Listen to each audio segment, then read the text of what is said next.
Oh, yeah. Well, you picked it up especially because you're interested in Faerun lore, and I understand that because you'll get that. In fact, we referenced this book also in one of our prior campaigns when we were making a Waterdeep themed campaign.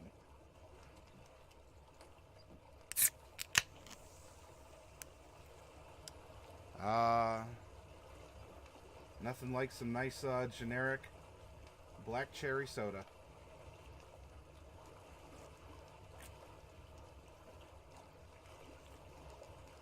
Now, inside, too, I'm sure you saw that there are class expansions and some spells and other... There is useful stuff in there, too. But it is a good introduction into the lore. They might have made this a little light because many of the modules... In fact, I think all of the modules... No, not Curse of Strahd, obviously. But, although there's a link to Forgotten Realms. Like, Forgotten Realms is kind of the default setting for 5th Ed, as it was in 4th. And so the modules are also helping the realms come alive because of their own custom take on this, that, or the other. So you're getting kind of a piecemeal, so it's not too repetitive.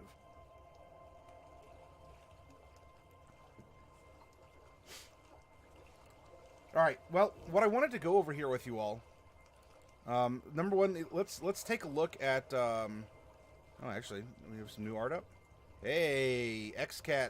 Yeah, XCat had an art stream earlier and is sort of on a Mind Flayer or an Illithid kick. That's really cool.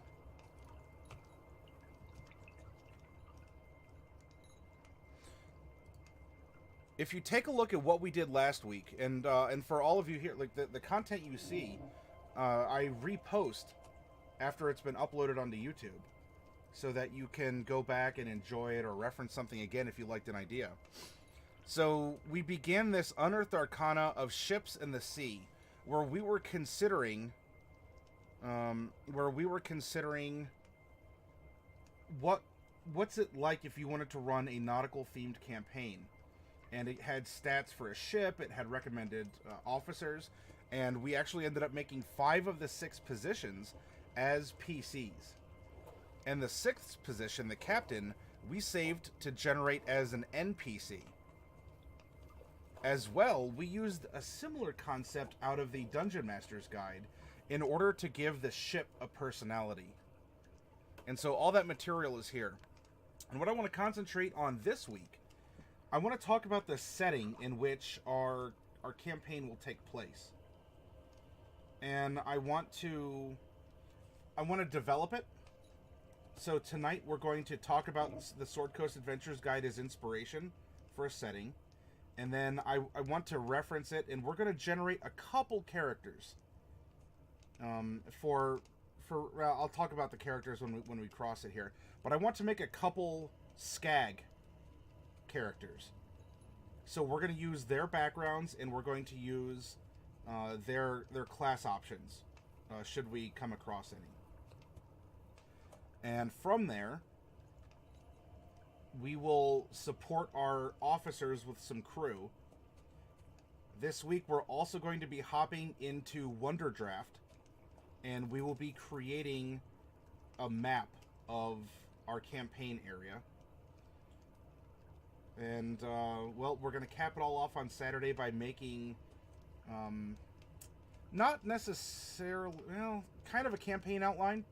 We've done something similar to that in another nautical themed.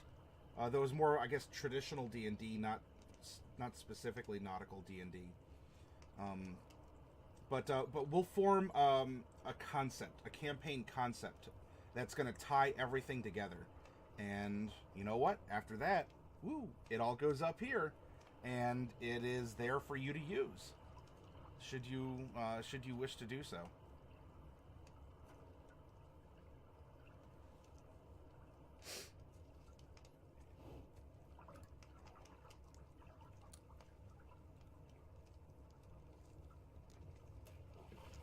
All right, let's begin. I have my diet cherry soda. I call it soda. You may call it pop. Some of you might even just call everything Coke. Even if it's, oh, you know, what is it? That green Coke? Mountain Dew? Yeah, that's the stuff.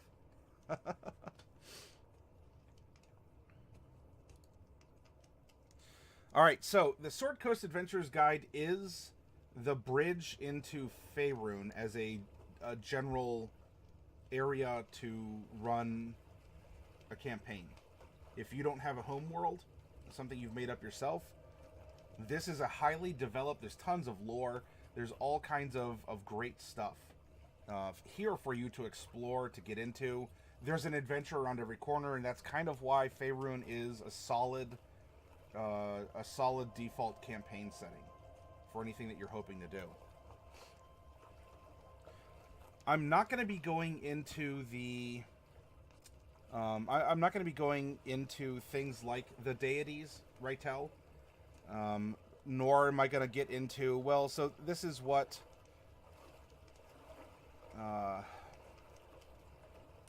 I'm not going to get into what Faerun is here, because we're tapping this source book this week for inspiration about a setting. I hope that makes sense. And I want to make sure that I'm not focusing on SCAG. I'm focusing on our project and what we're going to be doing for homebrewing as inspiration for all of you, if you want to do something similar like this at home with your own group, with your friends and family.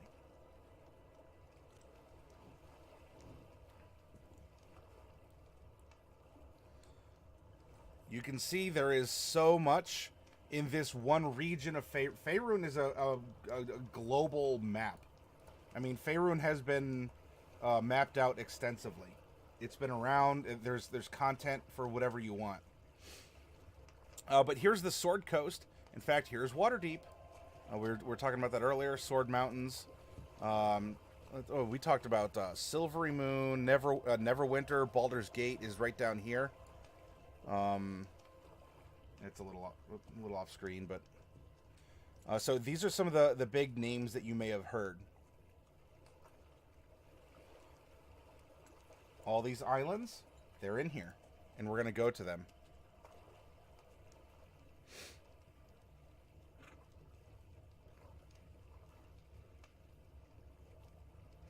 Running along the Sea of Swords from north of Am to the Sea of Moving Ice, the Sword Coast is a narrow band of territory dominated by the city-states of the area that use the sea for trade. For most who care about such things, the area is delimited by Neverwinter in the north and Baldur's Gate to the south. But territory farther to the north and south that isn't under the sway of a more influential power is usually also included in maps of the Sword Coast. More broadly, the north refers to all the territory north of Am, split into two general regions, the Western Heartlands and the Savage Frontier. The Western Heartlands encompasses a narrow strip of civilization running from the Sunset Mountains to the Sea of Swords, and northward from the band of territory marked by the Cloud Peaks and the Troll Mountains to the Tradeway. The Savage Frontier is the name given to the rest of the unsettled or sparsely settled territory in the north, not including the major cities and towns and any settlements in their immediate spheres of influence. Most of the communities, nations, and governments of the north can be grouped into 5 categories. The cities and towns that are members of the Lord's Alliance, the dwarfholds that have been built throughout the area, the island kingdoms off the coast, the independent realms scattered up and down the coast, and the subterranean environs of the Underdark. Each category is discussed briefly here, and more details can be found later. Pardon me. I'm not going to worry about... I'm not going to be worrying about the NPCs or specific names. But here, the island kingdoms. This is where I want us to start consideration of what we wish to generate for the area in which we'll be operating our ship, our commerce, our crew. Off the western coast of Faerun are a number of island realms of varying size. The most distant, and yet perhaps the most symbolically important to the mainland, is Evermeet, the island paradise of the Elves, reputed to be a part of the divine realm of Arvandor.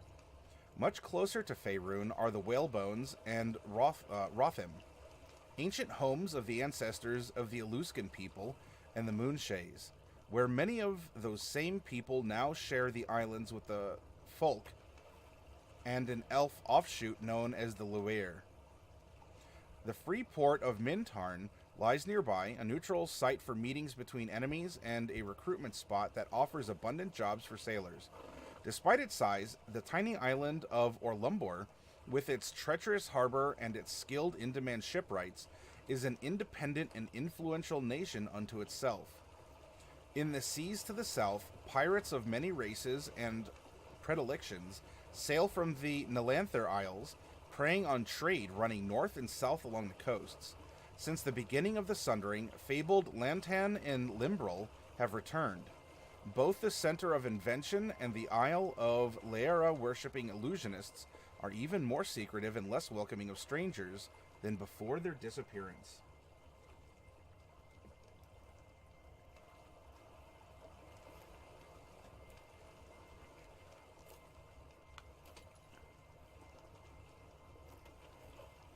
Tugged on the cord here. Give me one moment. I'll fix this. Haha. Have at thee.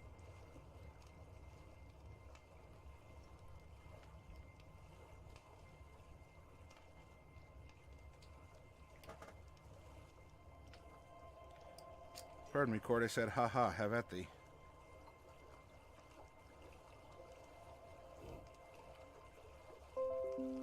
There we go.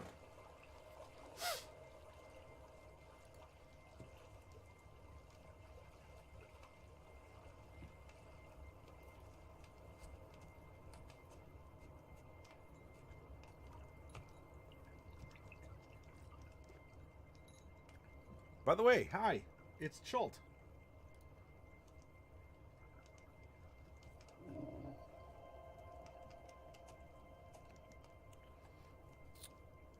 In the Shining Sea, so it's referring to a lot of these other isles. We can... I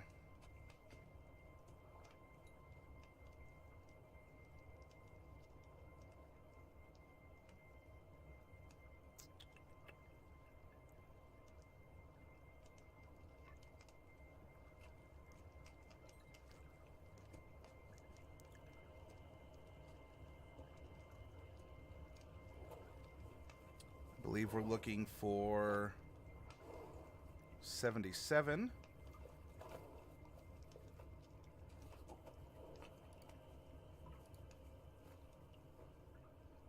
Terrill, time, Sword Coast in the north. Here we go. Island Kingdoms. What makes me such an expert on sailing off the Sword Coast? Well, experience for one. It's me, Clay Golem. Oh. One Clay Golem hopefully coming up. We'll take a look. Well, experience for one. Survival for another. I've been doing this longer than most of my readers have been alive, and this is the third version of this book I'm offering. I write one of these every half century, and if you think the purchase price isn't worth the heaps of coin you'll make by selling my work to your customers, you're a fool. Don't want it? Don't buy it. Gardora Burr, a Waterdavian bookseller. Experience, survival. You know, well, even in modern times, but especially in the, I guess, the golden age of sailing. Or if we want to talk about a golden age of piracy or the like. These are things that, this is what determined your crew. And this is what captains would hopefully recruit or pay for. And it would also be what, well, hopefully you got if you're going to be press ganging people. Let's see. Boop.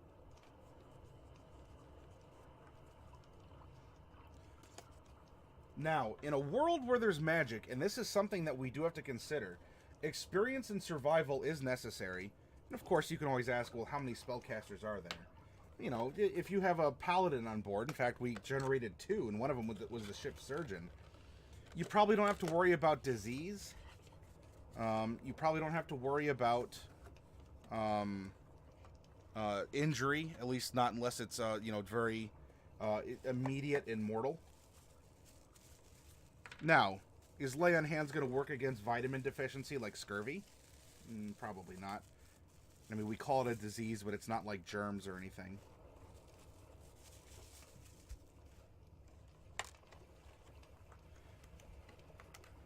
All right, everyone.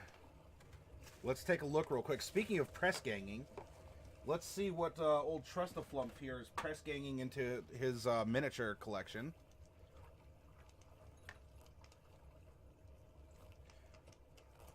We begin with a human monk.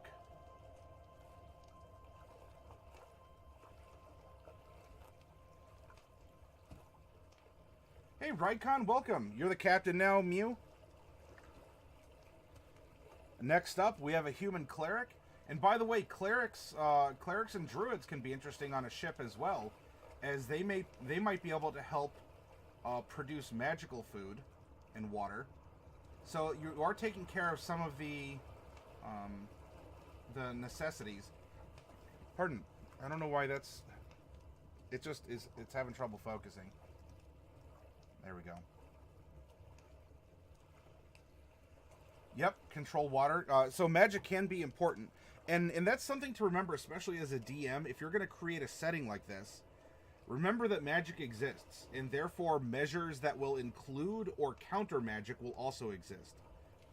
How important is it for some sort of a magic user to be able to dispel magic? Right? Is there an incoming fireball? You want to not have that fireball be incoming. And so investment. Oh, nice. Bugbear with the battle axe. Speaking of kind of a rough and tumble ship's crew here. Some good inspiration. This ship may not need a dedicated executioner, but look at that. Exactly, Rykon. Alright, are we ready? Trustaflump is going for a clay golem. Is there meme magic? Can we keep the hope alive? This little floating flump in his heart? Do flumps have hearts, I imagine. In his heart of hearts? Or if he has more than one, in his hearts of hearts? Will he have his wish granted? Well, I am happy to announce you did, in fact, pull a golem, though it is an iron golem.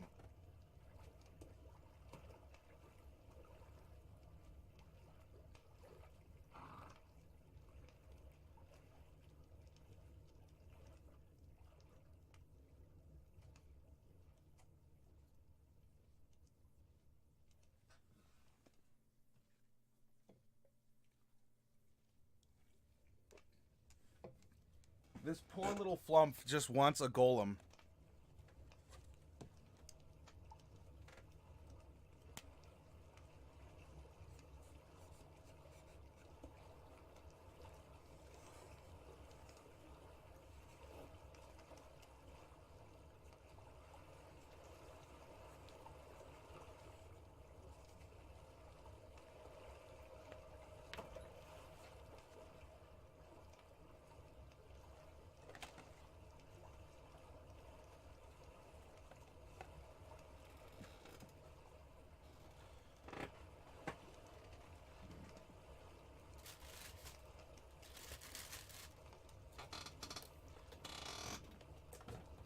I have, whoop, yeah, the camera's getting jostled a little bit here.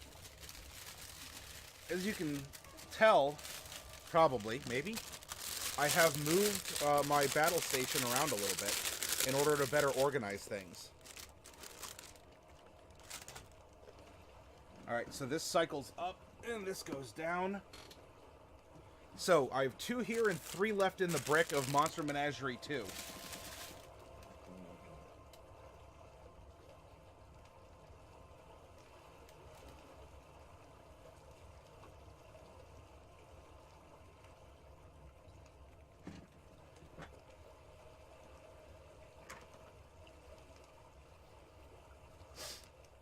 You're very welcome, good Sir Flump.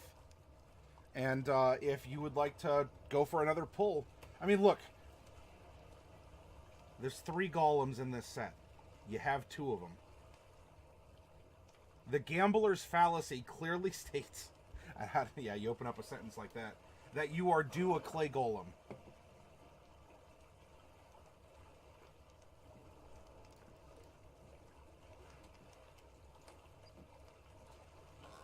So yes, in a... Yep, no problem, no problem. In a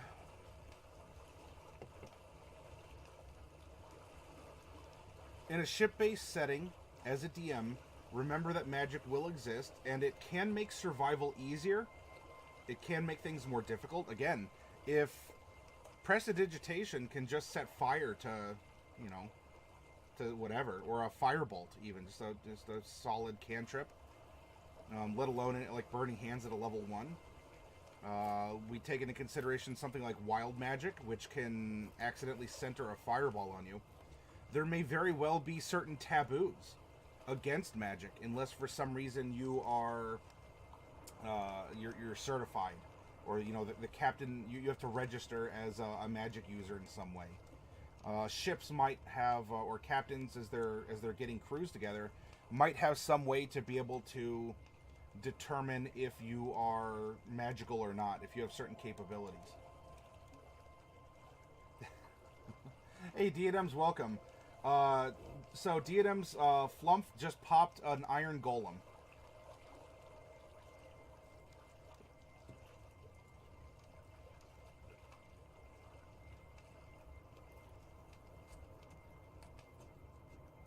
Which are cool.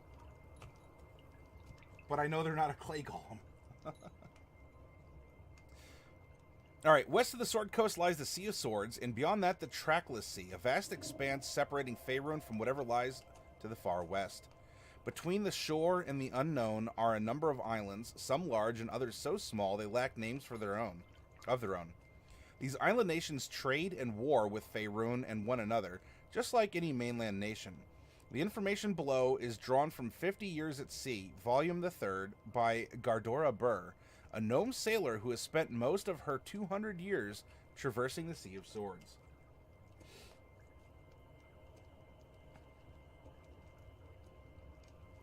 Yeah, Diadem's in the face, spiders. Mintarn. I don't know what people of Mintarn did to attract Beshaba's ire, but they surely have her attention. For as long as I can remember, Mintarn has lived in the shadow of the dragon Gundarr, called the Red Rage of Mintarn, since he dwells on an island close by. But for just as long, the people of Mintarn have been able to purchase the dragon's mercy. Now a series of events conspire to threaten their power to pay the dragon, as well as other aspirations on the Sword Coast. Mintarn has long been a neutral ground for various forces, a place aloof from the conflicts between the city-states of the coast and the rivalries of the Northlander Isles. Any ship, be it pirate, privateer, or merchant vessel, could dock at Mintarn and find a warm welcome. Many treaties were struck on its shores, and when peace couldn't be achieved, soldiers and ships of Mintarn hired themselves out to various power groups, with no fear of retribution on Mintarn. Not long ago, Mintarn was awash with coin. Dagult Neverember invested heavily in the island, creating a shipbuilding company, combat training facilities, and even lending his coin to the yearly tribute to Gundarr, when other means fell short. The White Sails Company, in which he invested, grew to become Mintarn's preeminent supplier of mercenary ships and soldiers. Things only improved when Waterdeep wasted its navy chasing Northlander pirates. Then, Neverember, acting as Open Lord of Waterdeep, relied on his connections to Mintarn to draft a new mercenary navy for the city. What's more, Neverember took it on himself to raise Neverwinter from the ashes, hiring more mercenaries of Mintarn to serve his needs as that city's Lord Protector. With funds from two of the greatest cities of the Sword Coast filling its coffers, Mintarn knew a prosperity of which its people had never dreamed. It's true that the same tide that had coin flowing into Mintarn drew much of its young and vibrant people outward, but those they left behind were comforted by the knowledge that their family and friends didn't leave for war, but for much safer duties. The trouble started, not surprisingly, with Gundarr. Though Mintarn made yearly tributes to the Great Wyrm, and was always careful to neglect not a copper, old Gundarr was known to sleep for decades at a time, and the folk of Mintarn took their agreement with the dragon for granted. But something awoke him early a few years ago, and it was as if the red bastard could smell the gold coming into the island. Although Mintarn had made proper tribute, Gundarr landed atop Castle Mintarn, toppling 2 of its towers with his weight, and roared a demand for more treasure right then and in future tributes. Of course, the folk of Mintarn scrambled to meet the impatient Wyrm's demands. Even if they had all the soldiers shipped away to Neverwinter and Waterdeep, what could they hope to do to mighty Gundarr? Things got worse recently when Neverember was deposed as the open lord of Waterdeep. The lords of Waterdeep have decided to reestablish their own navy, and they've told the soldiers of Mintarn to leave the city or take a commission among the navy or in the city's other armed forces. Now in Neverwinter, Lord Neverember has decided to do away with the mercenary force as well. He says he wants to instill a sense of civic pride among the folk of Neverwinter, but many in Mintarn see it as a betrayal. Neverember is a cunning man. I think with and by the way, he's a miniature in the set. There's a lot of named figures in Dragon Heist. He says he wants to instill a sense of civic pride. Alright, so he's a cunning man. I think with Gundarr active, the Lord Protector is simply cutting his losses. He didn't get the nickname Dagger just because his first name is Daggled. Mintarn had been playing the game well, but now it finds itself backed into a corner with few moves left to make. The coin is no longer flowing into its harbors, and many of its best and brightest have decided not to return. There's talk of hiring adventurers to slay Gundarr, but Hundar's horde must be massive. If that's not enough to draw dragon slayers, then there's no amount of money Mintarn could offer that would sweeten the deal. I like Mintarn, has cozy inns, and they make a brilliant green wine unique to their island. But there are safer harbors during the current storm. Maybe in another decade or 2 I'll try Mintarn again. In the case that you visit, here are a few other things you should know of Mintarn. Every 5 or 6 years, a new tyrant, yes, that's what they call themselves, emerges on Mintarn, ruling the island kingdom in the name of preserving its status as a neutral ground and a free port. A few years ago, her tyrancy was Bloth Emburen, the supposed great-granddaughter of a tyrant from a century ago. She ruled the island through its most prosperous days, but odds are that the folk of Mintarn, and maybe herself as well, if she had her wits about her, wants someone else on the throne now. Despite its open harbors and many fine establishments, Mintarn remains a loosely settled island, where there are farms and homesteads to be sure, but also wide open spaces between them, and enough land that anyone could make a small living if so inclined. Now, in narrating this, I want to make sure that what can we pull out from a description like this, right? It's really only a couple paragraphs. 1, 2, I mean, if you count this sentence, 3, 4, 5, 6, 7, 8, 9, 10, 12, about 12 paragraphs. Not that long. Again, because most of these are just a couple sentences. What can we glean from just this paragraph of this outsider's experience in Mintarn? Which is, by the way, an excellent narrating tactic that you can use as a DM. You know, when it comes to rumors and the like, or you want to present something, then going through a visitor's eyes can often yield excellent storytelling results. So we know that this place is capable of modest self-sufficiency. Right, it has farms. It didn't say in the description that it is reliant upon shipments of grain from the mainland, or that it only has maybe it'd be fair to say this. Its only industry is shipbuilding, and right now, that's not in demand. Right, these golden days are now waning. You know, the golden sun is setting. And the nighttime or whatever's blocking the light appears to be a pair of red dragon wings. In these paragraphs as well, we have an excellent series of adventure hooks. Do you want some intrigue? Do you want to go dragon slaying? Do you want to do you want to play resource manager? Right? You want to play Sim City, which is also another way that you can play D&D. So, and actually, that's kind of what this ship campaign is going to be. It's going to be partial resource management and fame building. You know, fame is a resource as well. And then it's also going to be episodic adventures that we're going to be seeing alongside that. But we have a vague description of the economy, the people, and what is island life going to be here. This isn't necessarily some small, sleepy island. In fact, I might even be able to find it on the map. That's water deep.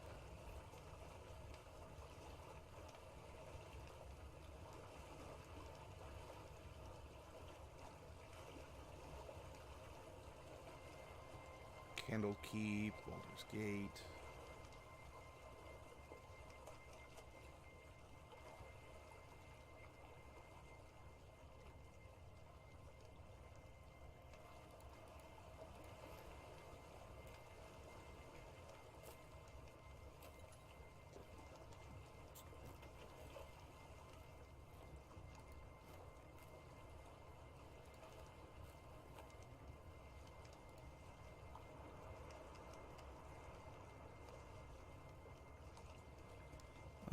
The Nalanther.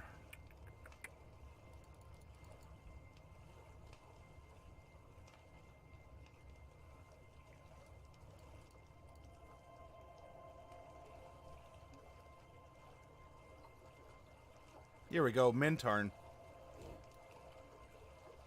So, a bit south.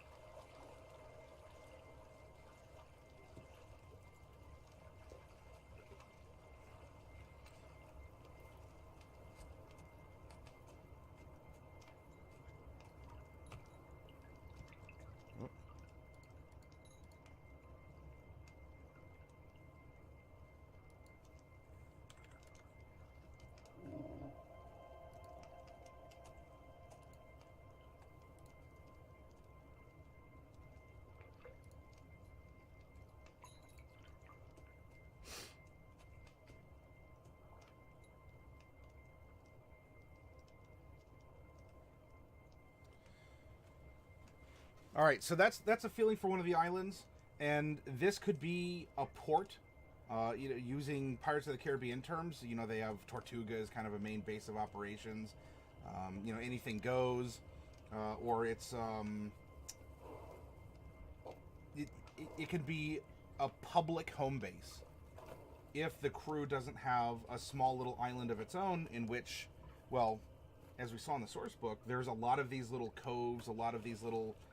It might be able to support a couple families, or in this case, it might be able to support a ship with a farming base that has stayed behind, and is building docks, or it's raising trees for replacement planks and that sort of a thing.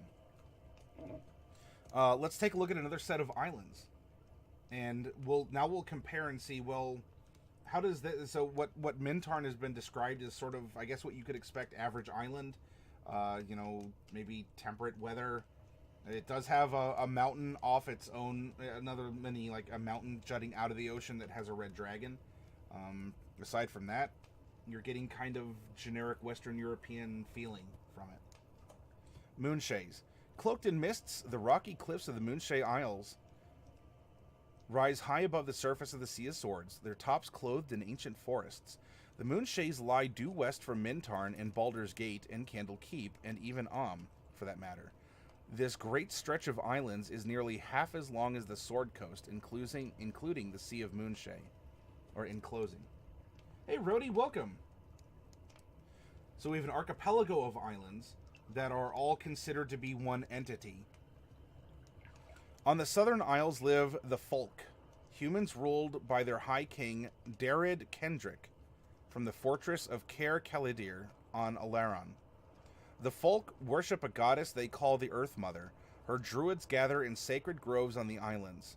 Some of these groves hold moonwells, magical pools that the druids say the goddess uses as her as her windows into the world. The Northern Isles are the territory of the Northlanders, who spread south from Ratham to settle here. Aha, here we go. Nice map of this. And have fought the occasional wars with the Folk in the centuries that the two groups have uneasily shared the islands.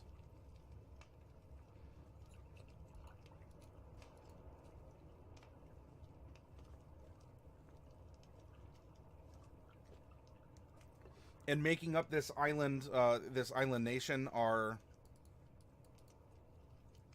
several other islands that are making up the chain here: Alarin, Moray, and on the Corn Archipelago. Gwyneth, getting a very, by the way, like a very like Irish, you know, because we're talking druids and you know, very Gaelic kind of history.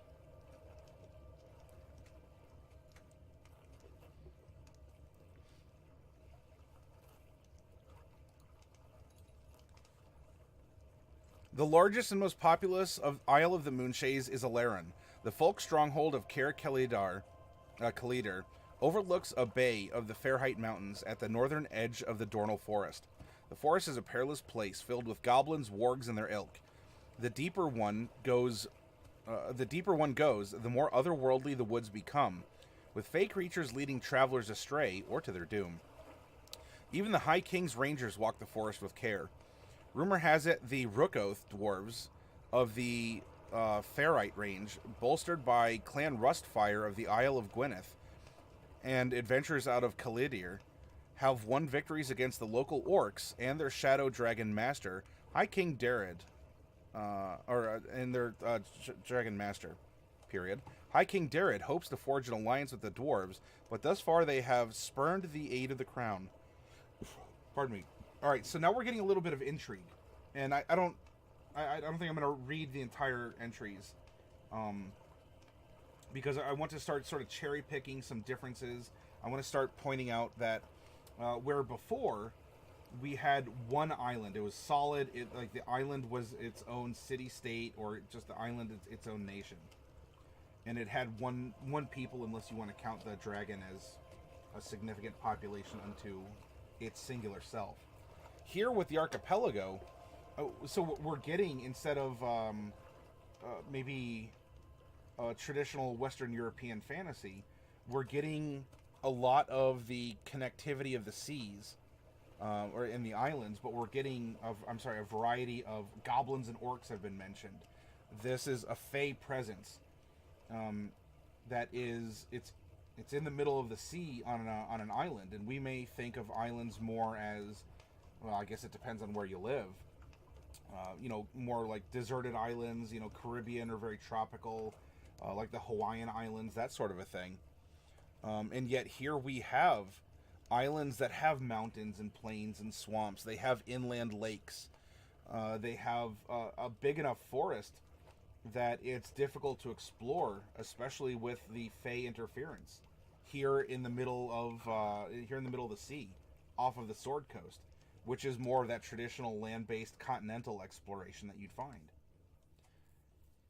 And what's nice as well is islands are a good way to present different cultures to your players that are very literally encapsulated unto themselves. The dwarves of these islands were hinted at being different, let alone from any of the ones from the mainland. In Faerun, they're the Gold Dwarves, and they renamed the Hill Dwarves and the Mountain Dwarves into Gold Dwarves and something else. I forget offhand which one. Well, I'll check it out later. But you're seeing how we're getting different cultures, right? We're getting tribes that live on the island and may war with each other, or especially trade with each other. But we have these distinct architectural styles. We have these distinct cultures, maybe even coinage. Trade amongst the islands could be very interesting as well. You know, if we come to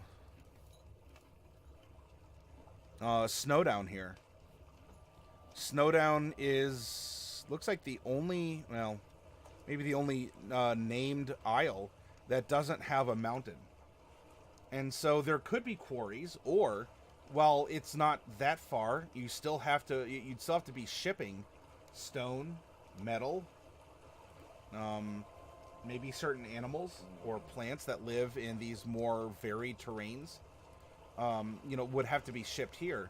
And in return, what would this place have to offer?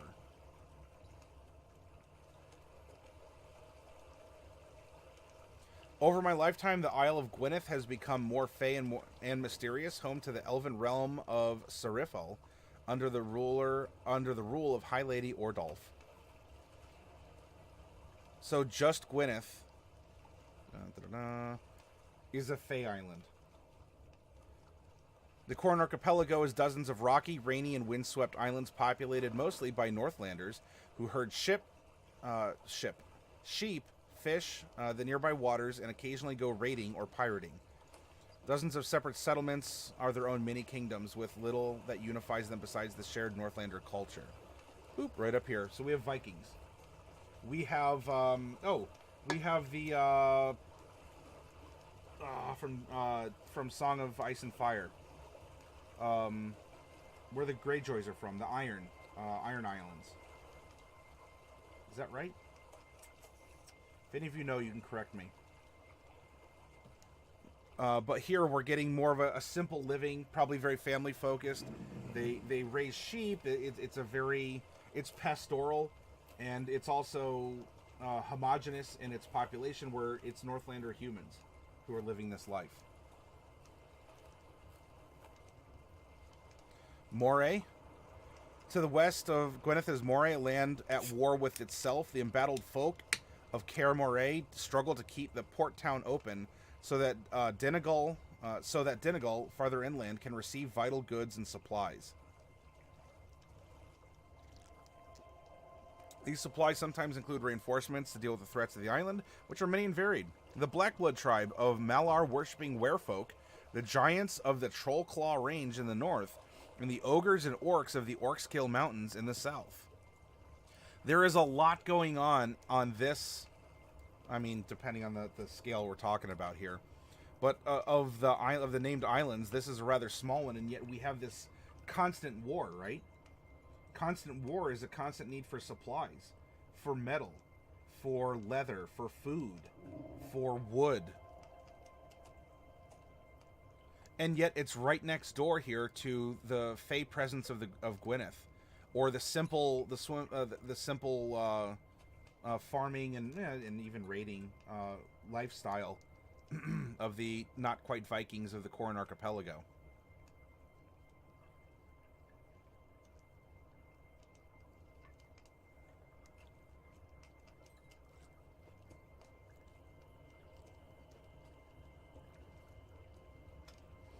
North of Moray lies Norland, the stronghold of the Northlanders of the Isles. Much has happened among the Norls of late, weakening their grip on the Moonshaes.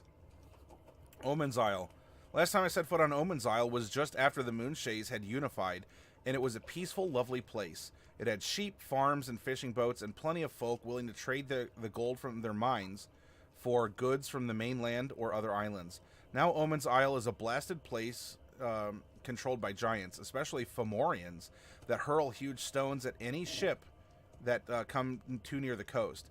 If you do make it to shore, bring friends and plenty of weapons. It's a dangerous place, but might be worth the risk. I can scarcely imagine the reward Jarl Ralt or High King Dared would offer to the adventurers who reclaim the ruins of Iron Keep, once home to the Isle's rulers. Just these islands alone, I mean, really, even one island can make for a very good story. Could be a campaign unto itself. If you put them all together from just what we've gone over, you would have little need to visit the mainland. You could spend time just bouncing in between the islands. And you could involve the open sea, or you could just go in between, and yet you might still face war. You'll still face creatures and weather. You'll have all of these hazards of sailing between the several islands. And each of these islands is offering their own adventure hook, their own opportunity, their own dangers. Snowden. The little Isle of Snowdown, south of Alaron, is a possession of where Lady Earlisa rules from Caer Westfall. She is the second of her name, noted for her striking resemblance to her great-grandmother, the first Omnian ruler of the Isle. Since taking possession of the place, Snowdown's occupiers have cut down its woods, stripped its mines, and choked its waterways with the refuse of the overworked folk under their rule. Lady Earlisa and her soldiers have ruthlessly put down several rebellions, and the folk here refer to her as Bloody Earlisa. Some Omnians believe the Isle is becoming more trouble to hold on to than its diminishing exports are worth, and further uprisings are almost certainly brewing amongst the folk quietly supported by Alaron.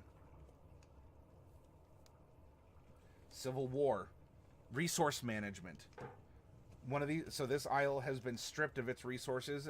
You can bring up campaign concepts of colonialism and colonial rule, whether that's good or bad. If you have a character that's from if you're going to be playing in Forgotten Realms, this would be a very interesting cultural exploration, because this would be an extension of this beloved city-state, of this territory. And, the gold that was extracted from this, from this kind of backwater island has gone on to, fund orphanages and pave roads and make life better for those in under whom the native or the folk of this place would possibly be considered as, how do they refer, Omnian?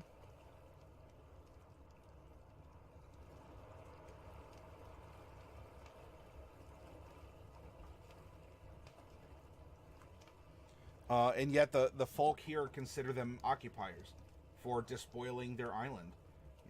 With stories passed down of how it used to be, or just even looking at the other islands that haven't been stripped of their resources. Our homes could have been like this, and yet here we are. What do we have to show for it? We exported all of our gold, and for what? What did we get out of it? Except, broken backs, cave dust and soot and mold-filled lungs, and, we've wasted our lands and our resources. If you're running a sailing campaign, this is something you would have to navigate. How do you address this? Even if every sailor on your ship has an absolute bleeding heart for these people, is it right to get involved in these kinds of politics? We can invoke Star Trek and the Prime Directive, if you're familiar. And there are tenets of the Prime Directive that say, even if you think that it's bad, you can't interfere. You cannot get in the way of certain events that are taking course among various people that have this almost in an odd sense a protection against interference, even if it would mean that they were to die, because that is what was meant to happen, and you're not supposed to interfere. Don't change the course of their history until they're ready. Their culture has to develop a warp drive by itself in order to come into the fold of the Federation.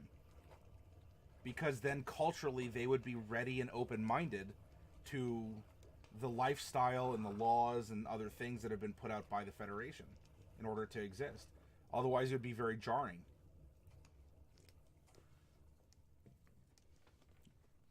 Northlander Isles. Greatest of these islands is Ratham, holds the oldest settlements the Northlanders claim, and from there all manner of northern kingdoms and legends have sprung. Northlander Isles are scoured by strong winds and powerful waves, and also suffer biting, bone-chilling cold for most of the year. In deepest winter, the inlets are choked with ice, and fog lingers late into the day, if it breaks at all. Most wear furs to keep out the cold, and those going to war supplement their protection with thicker hides and helms lined with wool or fur. They disdain magic and glorify battle to the point that most communities grow restless when they don't have an enemy to fight. Because the Northlanders are good at fighting and sailing, and perfectly willing to attack ships close to their shores, best to be cautious around any Northlander Isles.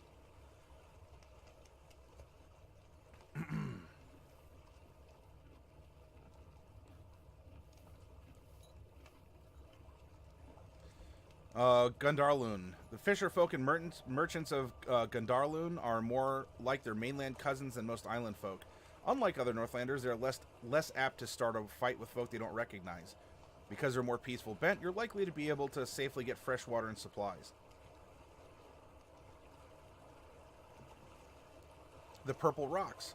If you seek shelter during a storm, you might find it in the many islands of the Purple Rocks.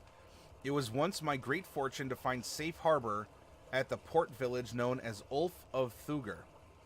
The welcome I received was nearly as warm as I might have found among the guns, and I found that Rocklanders to be a fine audience for my tales of travel and adventure. However, something makes me think I shouldn't return. On the day the storm broke, I emerged from the longhouse in which I had been hosted and beheld a well-tended and organized settlement with green pastures and full fishing nets.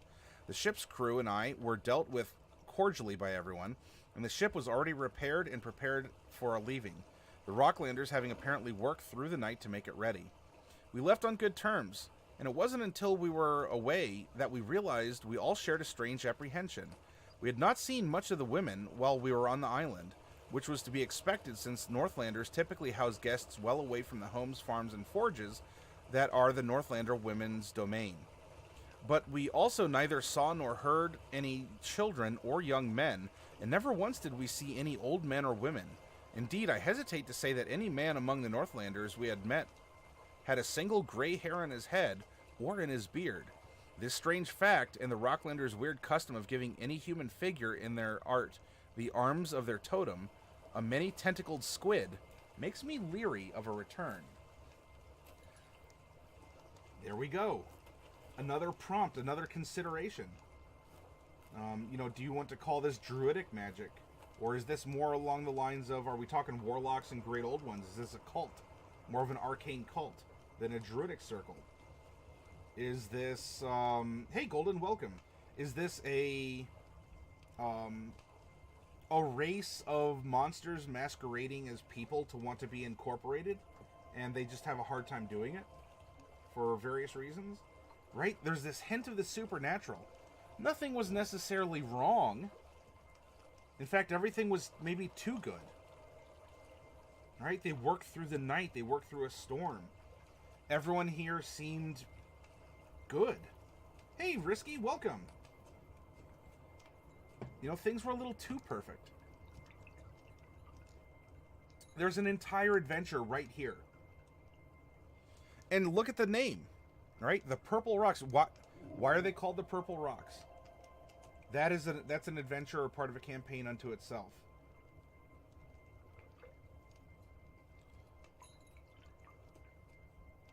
Risky, we're having a ton of fun. We're in week 2 of 2 of us forming a nautical campaign, where we want it to be ship-based.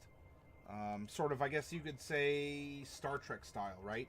Everyone's aboard a ship. We have away missions on planets or with other ships and combats and the like, but it's going to be focused more on the ship and where it goes and what it does, and or at least as the medium of the story. And then there's going to be the crew that we're going to send out to do various things.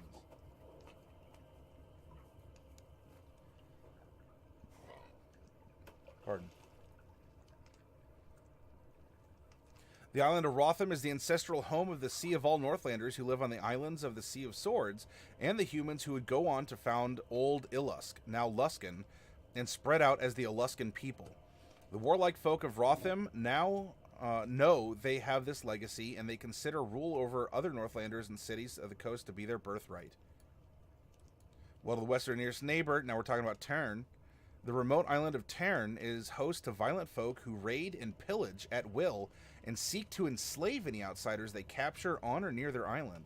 They trust no magic of any kind and offer tribute to the red dragons and giants that dwell in the high mountain caves of this place. They have 5 kings, with the High King supposedly enthroned in their capital of Uttersea, but like any sailor with sense, I've avoided the island by a great distance, so I can't tell you which bloodthirsty knave currently rules the roost. Then we come to an interestingly named and so this is also, it's kind of like a cult, maybe more of a cult of personality, instead of whatever this everyone's a little too perfect supernatural island of Purple Rocks. Now we have these folks who pay tribute to the dragon, to these giants, maybe for protection, as a patron in some way. Maybe not as a warlock, though. A dragon could be a warlock patron. It's not that difficult to consider. Giants, I could foresee that in certain circumstances. Is there a red shirt class? Well, yes. I wouldn't say it's a class, though. It's just sort of a generic NPC entry. What we're going to be doing, though, this week, Risky, we're taking some time where I want to go over what the Sword Coast Adventurers Guide is throwing out there in terms of different island nations, right? I want us to conceptualize what would our campaign setting be? What interesting places can we make that will feature in a map making session and sort of in a campaign setting? And then as for red shirt, well, in this case it would be more the crew. What I want to do is make a couple characters. We're going to make one in our second session, or our second part of tonight, but I want to make crew that serve underneath the officers, and we made the officers last week. That information is up on our past content. But then we'll recruit a couple locals from the Sword Coast here into our crew, and so it'll also highlight some of the differences that the SCAG offers from the PHB.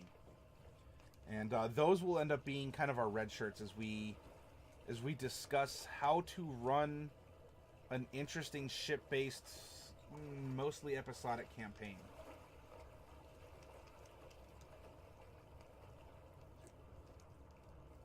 This is the Sword Coast Adventurer's Guide, or SCAG.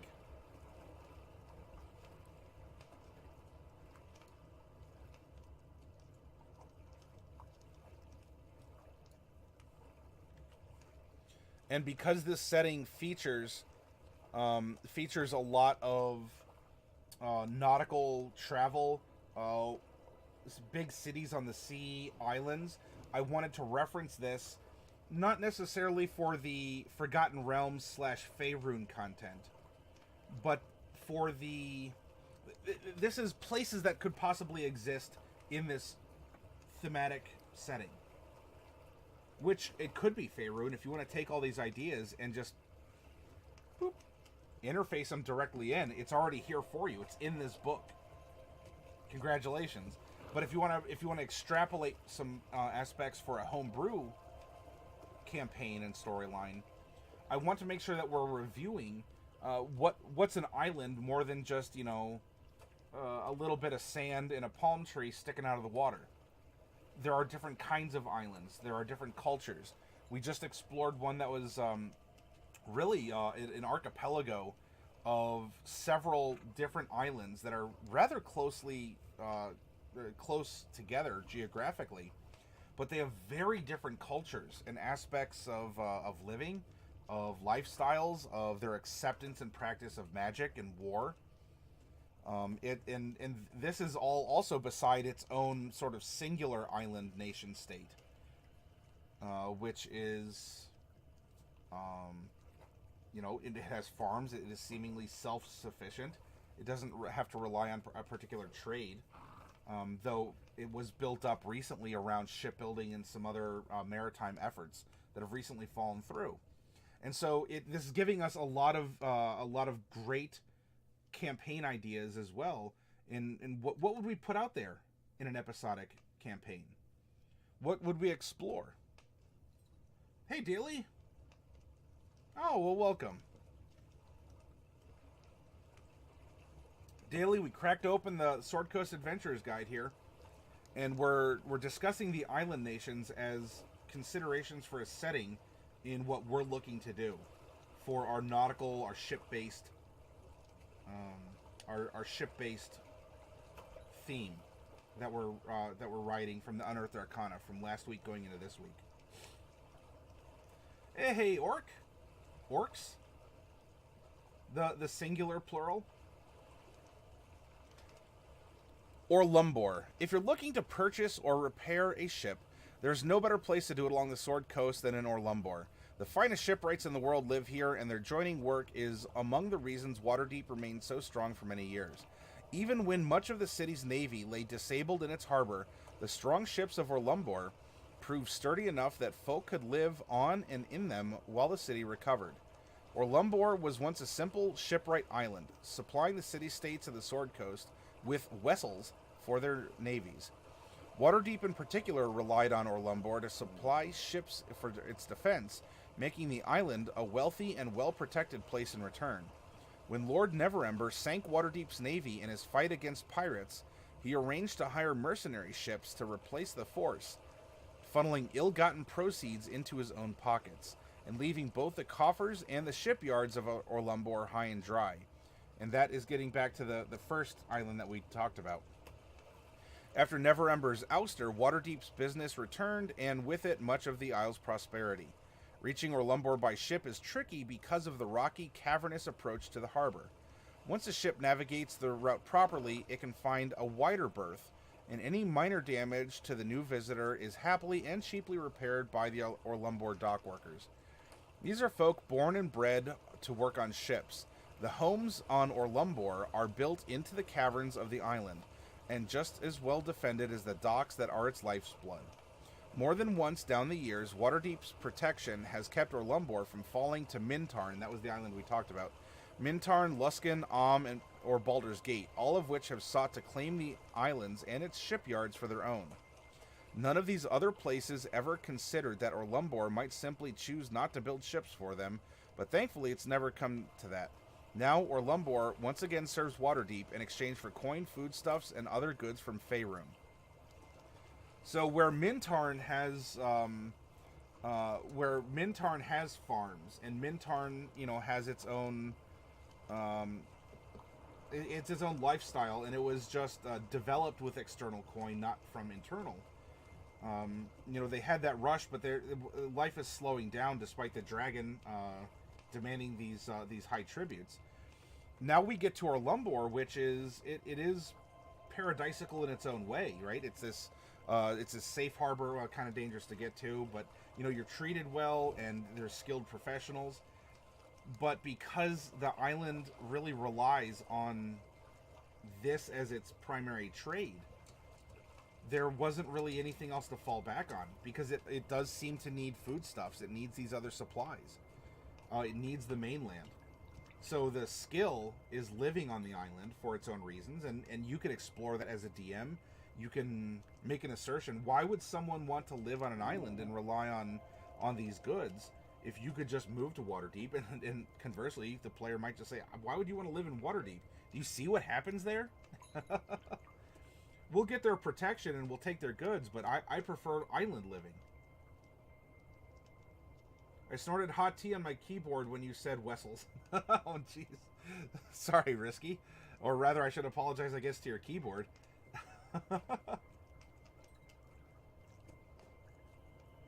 You gotta have a little fun with the wordplay. By the way, speaking of Wessels, how is Quantum Keep going? Which I don't want to say era. Which system are you running through currently? Unfortunately, I haven't been able to stop by in the last couple times that you've been broadcasting, so I've sort of fallen out of knowing where you're at and what you're doing. Oh, clear aluminum? That's right, Orcs. Orcs is on this here. Yeah, I know. We were talking about the Prime Directive, but look, this was important. That this was going to save. This was in a species-centric glasses on. This was going to save Earth.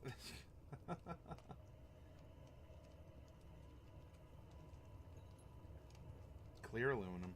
Yep.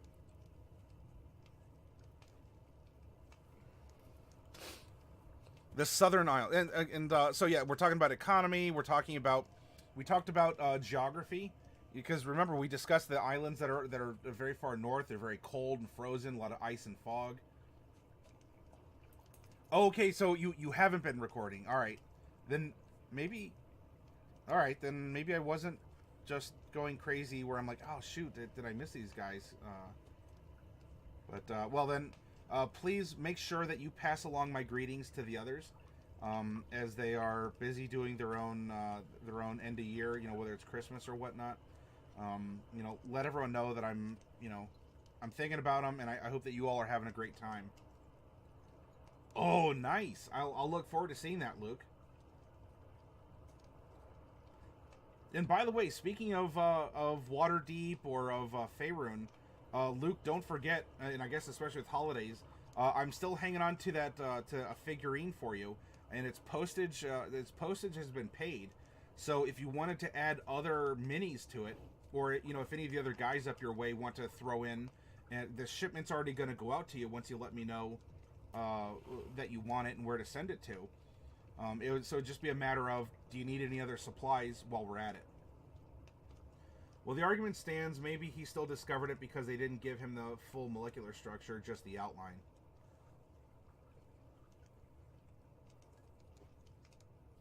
I mean, even in, it was Deep Space Nine, that, because the Federation has its own, like, time squad, like, time police, and even they're just like, Kirk, oh, like, never before. But we're getting into time travel, and I don't want to get on that soapbox.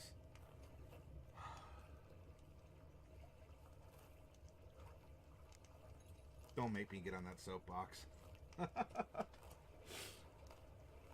Southern Isles. Off the coast of the southern realms of Faerun, even south of the Moonshae Isles, are some smaller, less influential island nations. The Nilanther, and there's a map that's being partially obscured. Unfortunately, it'll just sort of go to the next... the Nilanther, just across from Asavir's channel from Tethir, is a land of raiding pirates. Farther south, some 300 miles from the Moonshaes, is the fabled island of Lantan, birthplace of many odd inventions.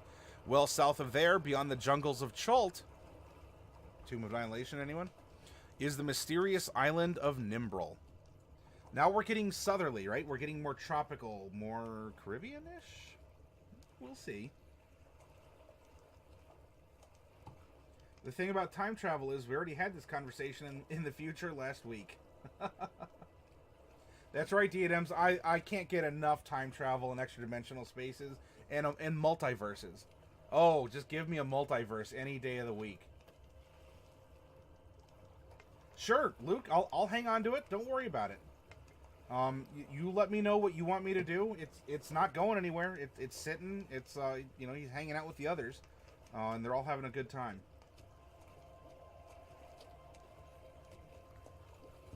Lantan. I've not visited Lantan for over a year when it happened, but the way most tell it, when magic failed utterly in this place, all the stored smoke powder and magical gewgaws in Lantan exploded, one by one, just as great waves washed over the island.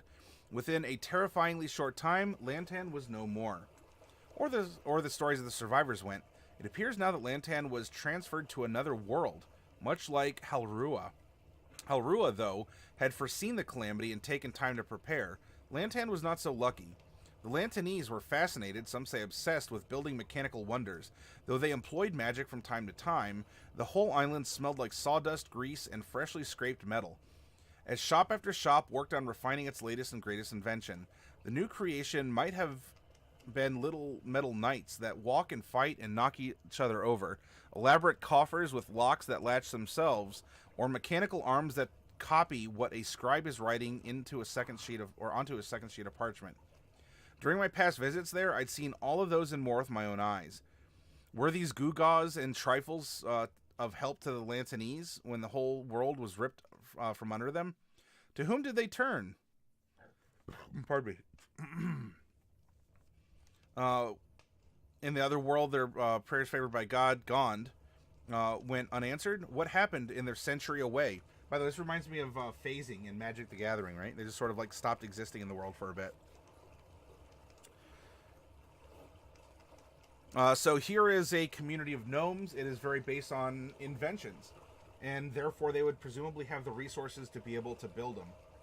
And think about the culture too. Remember, every island is going to be presenting you its own way of living, its own way of life. You know, they may racially be stone or rock gnomes, but these are Lantanese, right? Or they have their own special accent, their own special way of doing things. Or, if gnomes don't exist anywhere else in the world, how did we get a people who are like this? Are gnomes kind of are they considered maybe like a pygmy elf?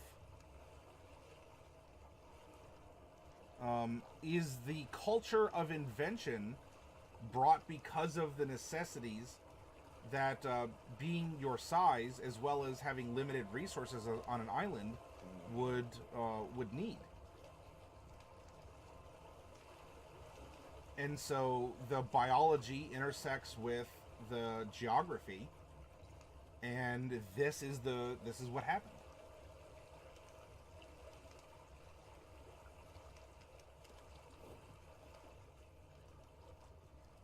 I'm not sure I know what that site is, Luke. So I couldn't tell you.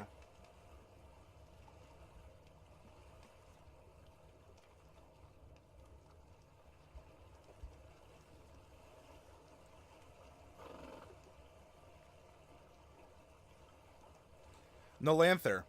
Take an old salt's advice and be aware of the pirate isles of the Sea of Swords, the Nolanther. Here all manner of seafaring or sea-dwelling creatures live, from lizard folk and minotaurs to orcs and ogres, with a smattering of humans and others thrown in for variety.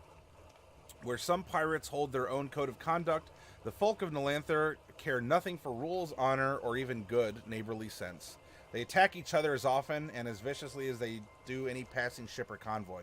Simply put, the Nolanther Isles are a chain of reavers and raiders who eke out a living fighting whomsteadative soever they can find.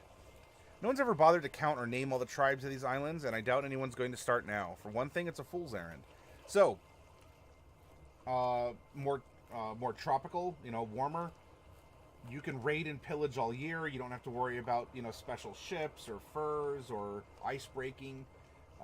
It is summer vacation all day, and everything is kind of loosey-goosey, wild times.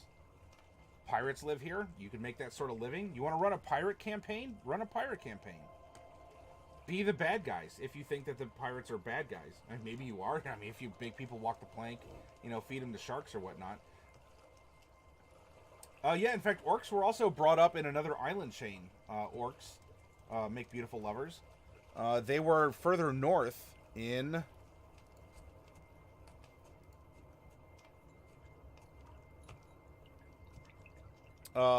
Moray, next to Gwyneth here.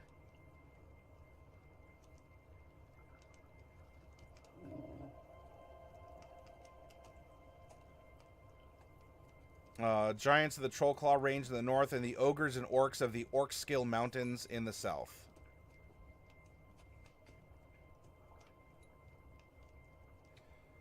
Nimbrel. Ever seen an island simply disappear? That is supposedly what happened to Nimbrel at about the same time Lantan drowned, or so they say. 4 ship captains of my acquaintance claim to have seen it one moment and not seen it the next, and sailed straight through its former location as though it was never there. Some claim that powerful magic moved or hid the island in a vast illusion. That I find believable, because the lords of Nimbrel have long been known for illusion and trickery. If any isle were to vanish into thin air, it would be theirs. Here's another idea for your campaign setting if you want to do this, right? Islands that come and go. Islands that are on the backs of giant sea turtles or a dragon turtle or something. Islands that have what in Magic we call phasing, where they'll fade in and out of existence. Fantasy islands. Islands that really only exist in legend, though everyone swears it's there.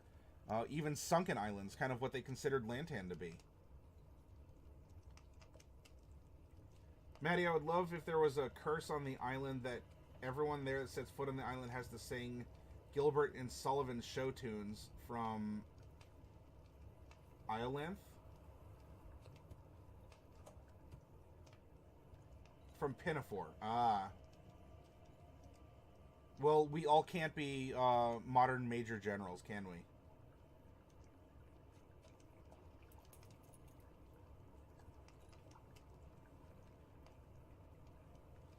Iolanthe or Iolanthe? The? Iolantha? English, whatever.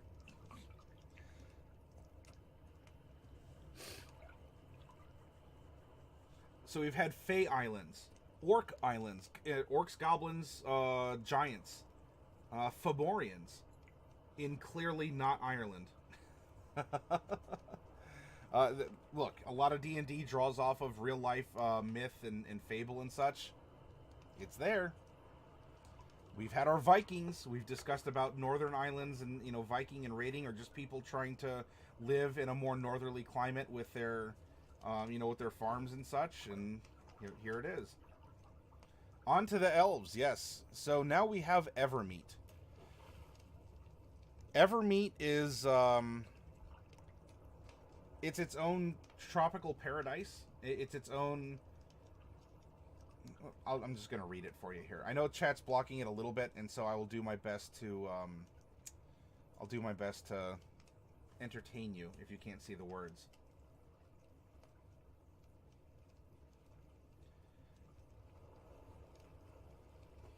What I tell you now is truth as pure as Garl's nugget. And the only reason I've written it in a book for all to see is that no one else shall ever achieve the feat. I stowed away on a ship bound for Evermeet, and my feet touched its blessed ground. Orcs make habitable islands? As in, like, an island that's just, like, built on the corpses of orcs? Or what are we talking about?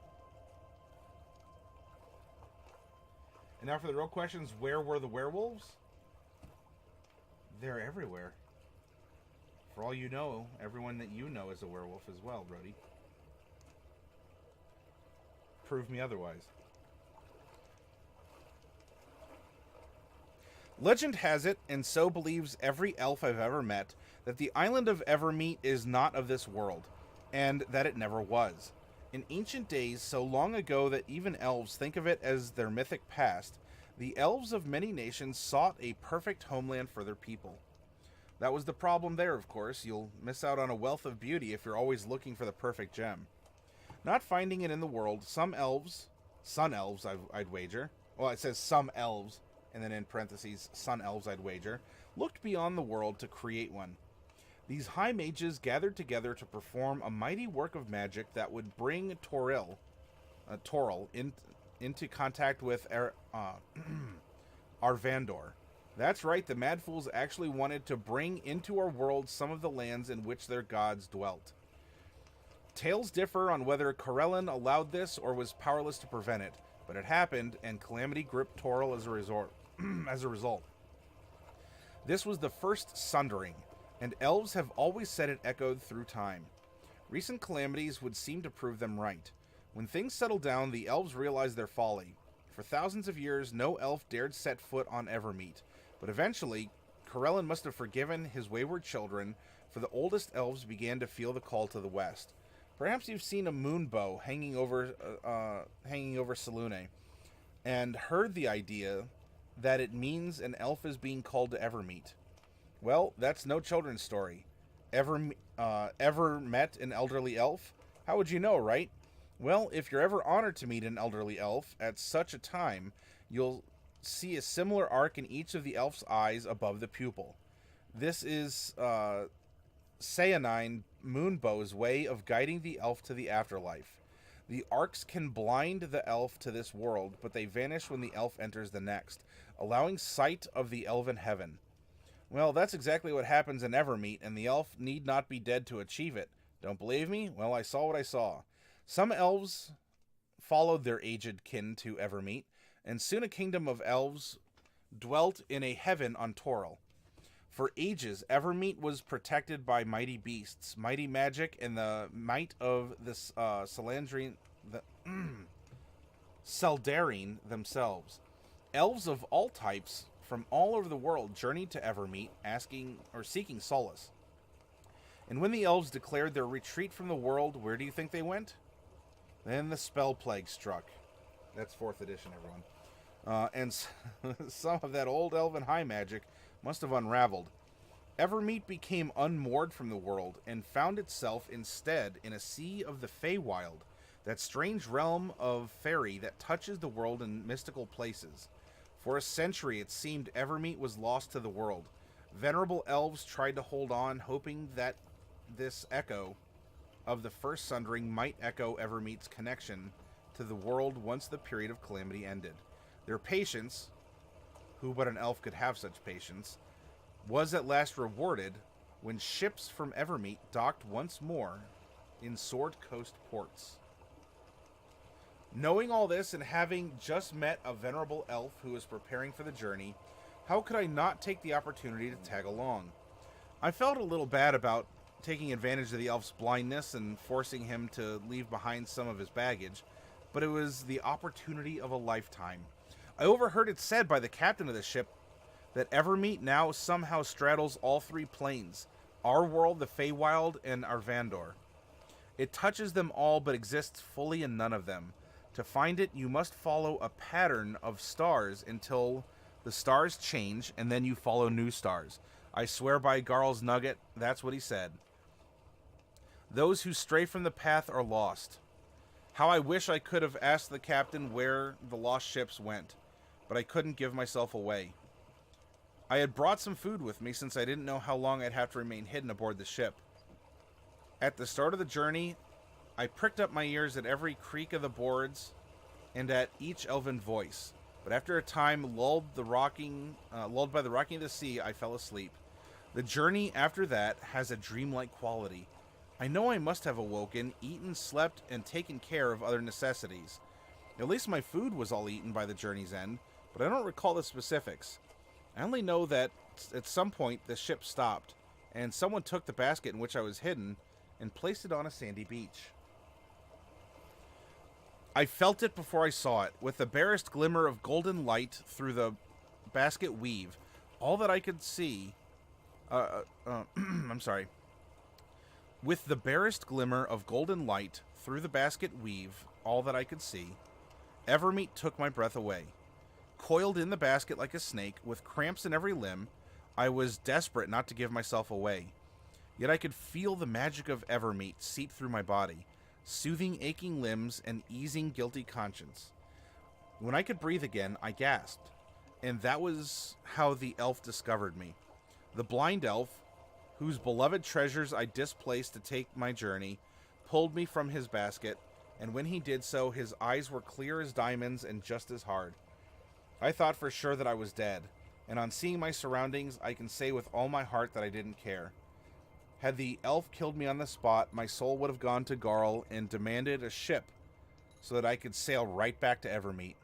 My dumb wonderment caused the elf to turn and look, and he too was enraptured.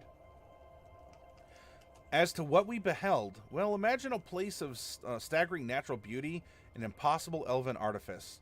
An alien realm as distant and beautiful as the stars, but as much a part of your own dreams, part heaven, part home. I'd like to say we shared a moment there, the elf and I. Perhaps in recognition of that, he didn't kill me. It was over all too soon. I was put back on the boat, returned to the world, and warned never to try anything so foolish again, on pain of death. And I don't think I will, at least not until I'm getting up there in years. Then I'll keep my eyes peeled for elves with cloudy eyes looking to go west. Now see, wouldn't you have liked to have been in a gnome's boots and touched Evermeet, even just for a few beats of the heart? So the book's last examination of an island is this, a heaven, right? This is, it's not even just magic, or it's not even an island that's on the back of a turtle, just sort of like lazily kind of, you know, going around a bay or something along those lines. This is a summoned piece of an other world that has manifested in the waters to the west, and is a destination that can only be reached by these supernatural means. So it exists in the world, but it's not a part of the world. Is Evermeet like a magical steak that regenerates when you cut a piece off? Well, it didn't really get into... I mean, what's the economy? Where do they get metal, right? It talks about elven artifice, so it has to come from somewhere. But by leaving it purposely vague, that is open for your imagination. As a storyteller, as a player character. You know, this could very well be El Dorado. It could be the Northwest Passage. It could be, you know, what's the thing that people chase to the horizon and are willing to go over the edge of it? You know, obviously the Earth is flat and all.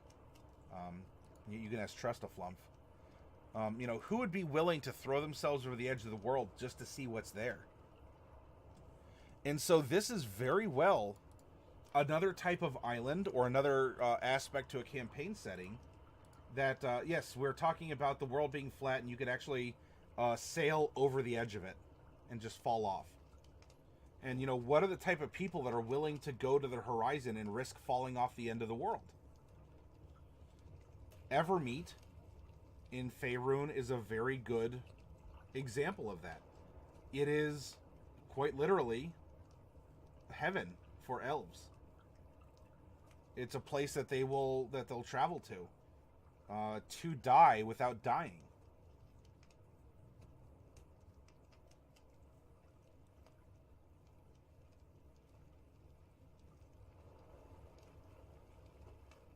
So we've had tropical, tropical islands, northern islands. We've had islands in a temperate climate, kind of like Ireland, England, etc. This story time quote reading is very relaxing, excellent to relax and listen to before bedtime next day. However, maybe just one more M2 before bed though.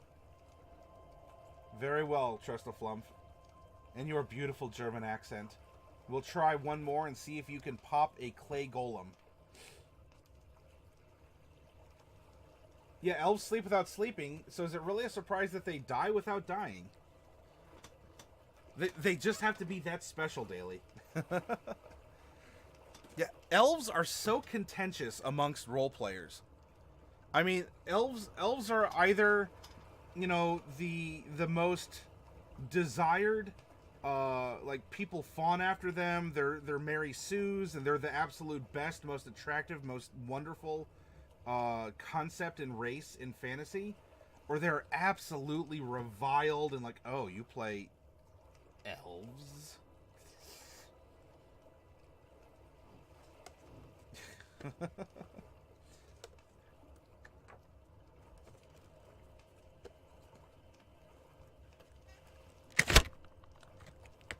It's not quite like a soda can or a beer can. Cheers to your Risky Luke. But it's something. It's a living.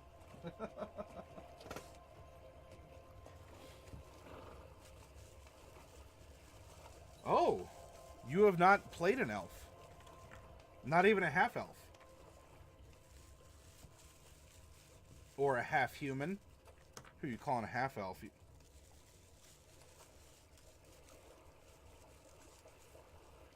We all know that one person that only plays an elf, no matter what, they could roll 50 characters all elves. Yes, Daily. You can count me in on that. Not that I do, but I know such a person. Uh-oh, Flump is scratching his gelatinous noggin here, with a tendril. Have I ever played an elf? Have I played an elf? Come on, I had to have played an elf or some elf derivative.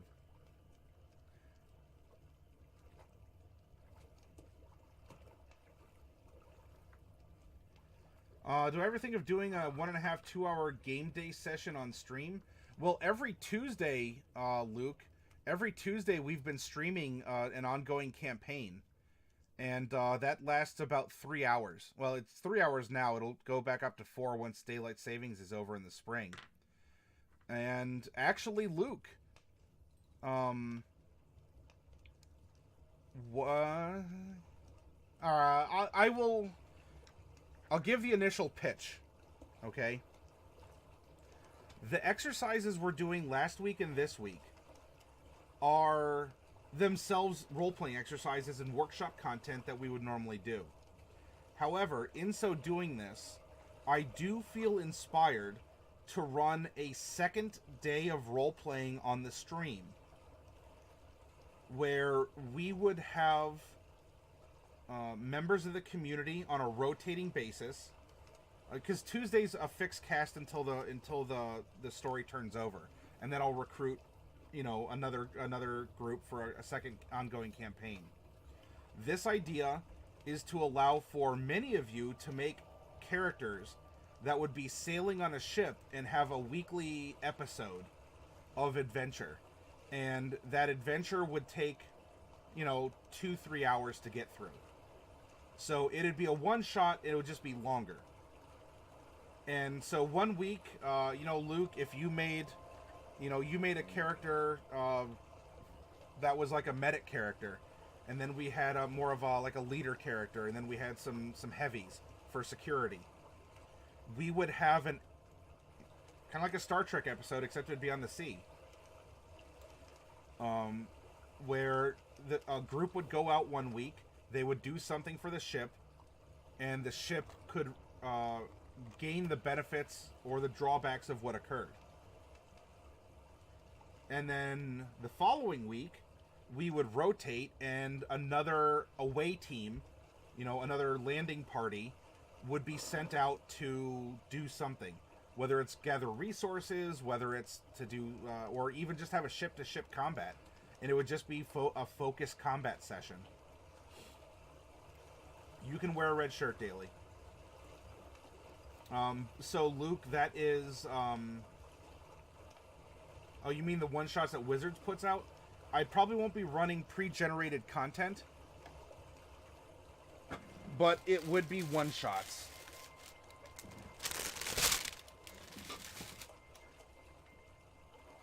One-shots that have a cumulative effect on the ship from which everyone is sailing.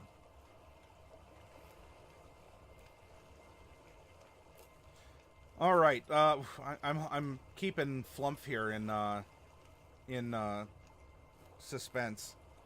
All right, we're gonna start with a giant rat.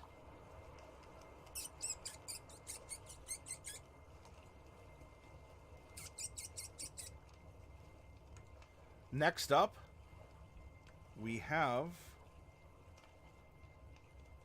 hey TJ, a bugbear with an axe.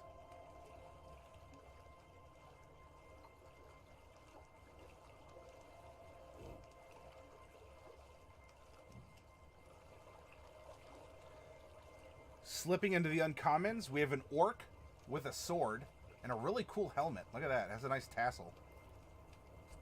Or is that his hair pulled through?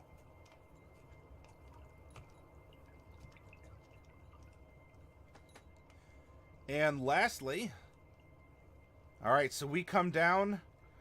Will Trustaflumph finally get the clay golem that he has been after for so long? And the answer to that is...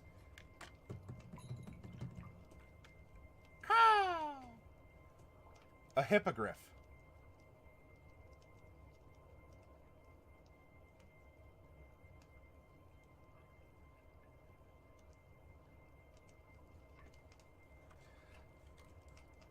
So, Mr. Flumph, what would you like? A giant rat, an orc with a sword, a bugbear with an axe, or a hippogriff?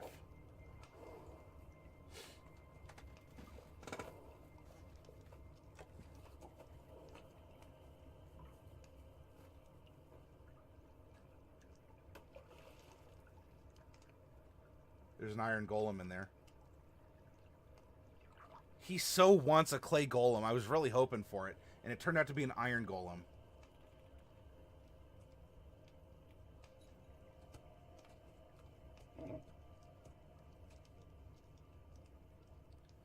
Trustaflumph going with the rat.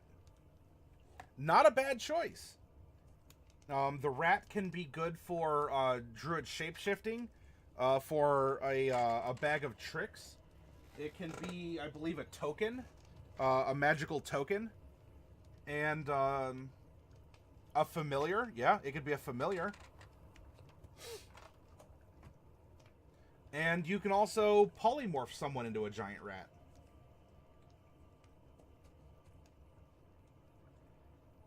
I do not blame you for being stuck between the two, Flumph. I think you can have a lot of fun with either. I honestly do.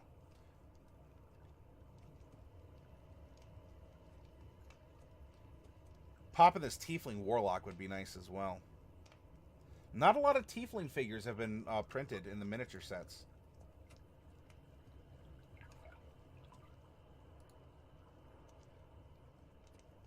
Daly says, it's fun. Let's go another 10 minutes now that you have revealed one. Do you mean a... do you mean a box? If so, well, I mean, Daly, if you wanna support some minis, you know, you're welcome to do so. On that note, I think tomorrow I'll be getting in some Monster Menagerie 1, some Storm King's Thunder, and Tyranny of Dragons. I think that's it. I will let you know. I switched distributors, and so I should be... Oh. Said Mr. SKT, but Uno can control everything, so let's have some fun. Well, with that, Daly, do you want to hang on to that donation for Storm King's Thunder tomorrow? Or do you want some miniatures tonight with what I have? I have Ravnica and I have Monster Menagerie 2. I am predicting I'm getting 3 bricks of Storm King's Thunder and Tyranny of Dragons in.